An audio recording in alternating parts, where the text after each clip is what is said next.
ఇదా ఇదా గౌరవం? ఈ సినిమా ఇదా సినిమా? ఇలా తీస్తారా సినిమాని? ప్రేమకో చిత్రం ఎలా తీశారు భయ్యా మీరు? ఎలాగ రాశారు రైట్? ఆ రోజు ఫస్ట్ హాఫ్ సినిమా ఎలా తీశారు మీరు?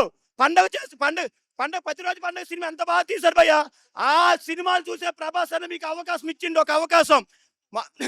ప్రభాస్ అన్న ఇంటర్నేషనల్ స్టార్కి వెళ్ళిపోయిన తర్వాత తెలుగులో ఫ్యాన్ చాలా మంది ఇబ్బంది పడ్డారు. తెలుగు సినిమాలు లాంటివి ఏమి లేవు, ఫ్యామిలీతో రావాలి అని ఒక సినిమా మార్తి భయ్య అనగానే, సరే భయ్య నీకు నేను ఉన్నాననేసి ఒక కథ రాసుకొస్తే ఓకే, ప్రభాస్ అని నమ్మిసిండు. మార్తి గారు మంచి డైరెక్టర్, బాగా నచ్చేస్తాడు, నమ్మిండు. అలా డౌట్కి 3 అడుగులు ఉంటావు, నీకు 6 అడుగులు బుల్లెట్ నీ చేతిలో పెట్టినప్పుడు ఆ బుల్లెట్ నువ్వు వెలగొట్టుకోవాలి. నీకు ఓడుకొని రాలేదు ఆ బుల్లెట్ ని, అంతే. హీరో గారు ఎందుకు వేలు పెడతారు? మా ప్రభాస్ అన్న గారు ఎవరు దాంట్లో వేలు పెట్టరు. మీరు కూడా ప్రభాస్ లెక్క ఉన్నారు అన్నా. ప్రభాస్ అన్న చూసిన తర్వాత ఎవరైనా ప్రభాస్ లాగే తయారవుతారన్నా.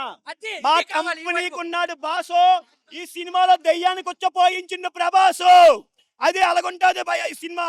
నా చేతికుందో రింగో, ఈ సినిమాలో 3 హీరోలతో డాన్స్ కుమ్మేసింది మా డార్లింగ్. అదే అంత బాగుంది సినిమా మాత్రం.